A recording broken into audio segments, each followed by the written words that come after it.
बोलिए सतगुरुदेव की जय। बोलिए बंदी छोड़ सतगुरु रामपाल जी महाराज की जय। हाँ तो भक्तों, आज मैं आप लोगों के सामने विवाह में ज्ञानहीन नाचते हैं, यही कथा आप लोगों के सामने सुनाने का प्रयास कर रहा हूँ। तो सुनिए बड़े गौर से। अभी मजा आएगा ना भिड़ो। समाचार पत्र में पढ़ा कि रोहतक का लड़का भिमानी विवाह के लिए कार में जा रहा था। उसके साथ दोनों बहनों के पति भी उसी कार में सवार थे।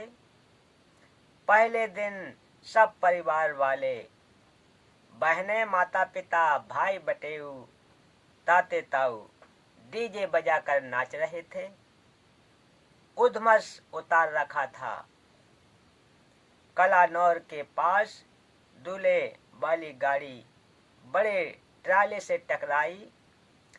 सर्व कार के यात्री मारे गए, दूल्हा मरा, दोनों बहनें विधवा हुईं, एक ही पुत्र था, सर्वनाश हो गया।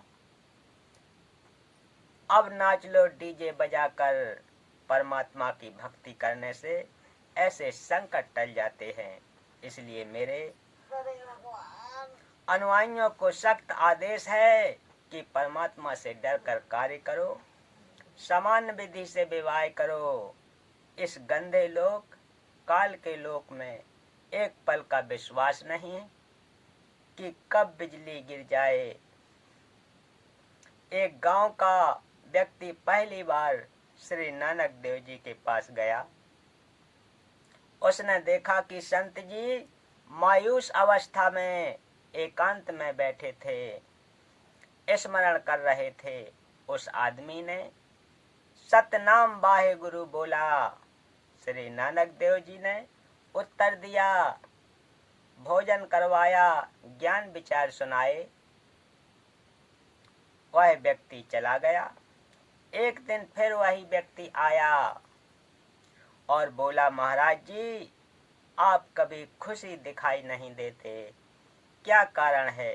संत नानक जी ने कहा कि ना जाने काल की कर डारें, किस विधि ढल जा पासा बे। क्या बात है सर, क्या बात है सर, क्या बात, ये बात है। मौत खोड़ कदी उन हानु कहड़ा हासा बे।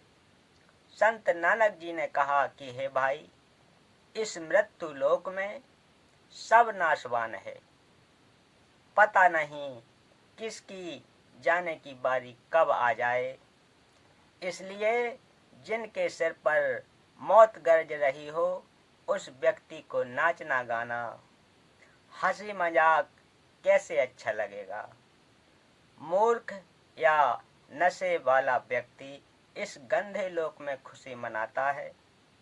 जैसे एक व्यक्ति की पत्नी को विवाह के 10 वर्ष पश्चात पुत्र हुआ, उसके उत्पन्न की खुशी में लड्डू बनाए, बैंड बाजे बजाए, उधमस उतार दिया। अगले दिन, अगले वर्ष जन्मदिन को ही मृत्यु हो गई। कहाँ तो जन्मदिन की खुशी की तैयारी थी, कहाँ रोटी पीटी शुरू हो गई, कहाँ रोबा पीटी शुरू हो गई। घर नरक बन गया, अब मना लो खुशी। वह व्यक्ति यह सच्चाई सुनकर कांप गया और बोला कि हे प्रभु, आपकी बातें सत्य हैं, परंतु क्या आप कभी खुशी नहीं मनाते? श्री नानक देव जी ने उत्तर दिया कि खुशी मनाता हूँ। साध मिले साड़े शादी हुदी, बिछुड़दा दिल गिरी बे। अख दे नानक सुनो जिहाना, मुश्किल हाल फकीरी बे।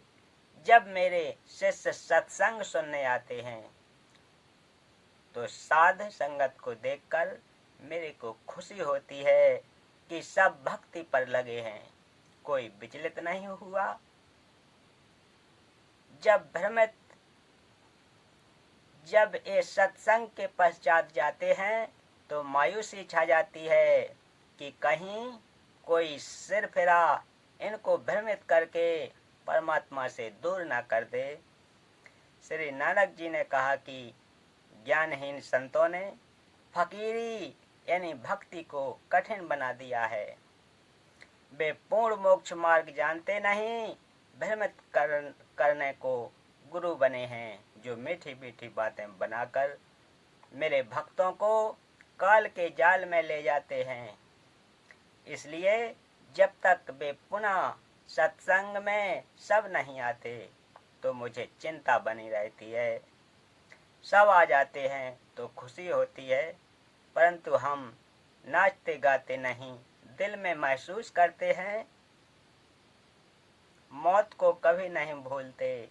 कबीर जी ने कहा है, मौत बिसारी मूर्खा अचरज किया कौन, तन मिट्टी में मिल जाएगा ज्यों आटे में लौन। एक सेठ एक दिन एक संत के आश्रम में गया। संत की कृपा से उसको अच्छा लाभ हो गया। वह सेठ सेब संतरों केलों का बड़ा थैला भर कर लाया।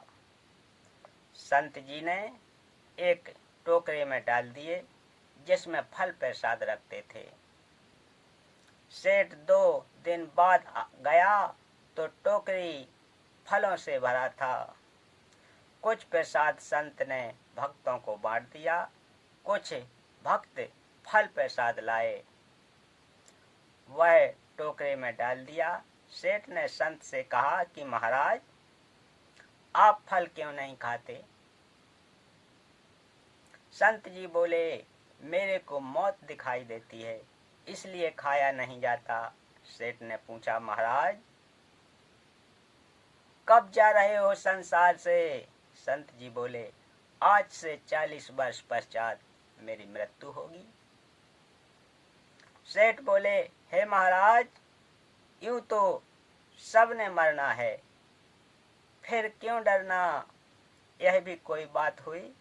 इस तरह तो आम आदमी भी नहीं डरता। आप क्या बात कर रहे हो? सेठ जी दूसरे तीसरे दिन आए और इसी तरह की बातें करे। उस नगरी का राजा भी उस संत जी का भक्त था। संत जी ने राजा से कहा कि आपकी नगरी में करोड़ी मल सेठ है, चंदन की लकड़ी की दुकान है, उसको फांसी की सजा सुना दो और 1 महीने बाद चांदनी 14 को फांसी का दिन रख दो।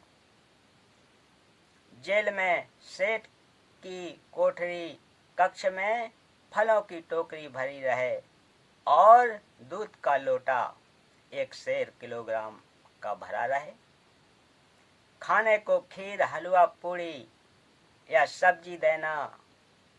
राजा ने आज्ञा का पालन किया। जेल में सेठ जी को 20 दिन बंद हुए हो गए, निर्बल हो गया। संत जेल में गया, प्रत्येक बंदी से मिला। सेठ जी को देखकर संत ने पूछा, कहाँ के रहने वाले हो? क्या नाम है सेठ? सेठ बोला, हे महाराज, आपने पहचाना नहीं? मैं करोड़ी मल सेठ हूँ, चंदन की दुकान वाला। संत जी बोले, अरे करोड़ी मल, तुम दुर्बल कैसे हो गए? कुछ खाते पीते नहीं? अरे फलों की टोकरी भी भरी है, दूध का लोटा भरा है, थाली में हलवा खीर रखी है। सेठ जी बोले कि हे महाराज, मौत की सजा सुना रखी है। कसम खाकर कहता हूँ कि मैं निर्दोष हूँ, बचा लो महाराज, मेरे छोटे छोटे बच्चे हैं। संत जी बोले, भाई मरना तो सबको है, फिर क्या डरना, खा पी कर मौज कर। सेठ जी ने सलाखों में से हाथ निकालकर चरण पकड़ लिए, बोला, बचा लो महाराज, कुछ न खाया पिया जाता।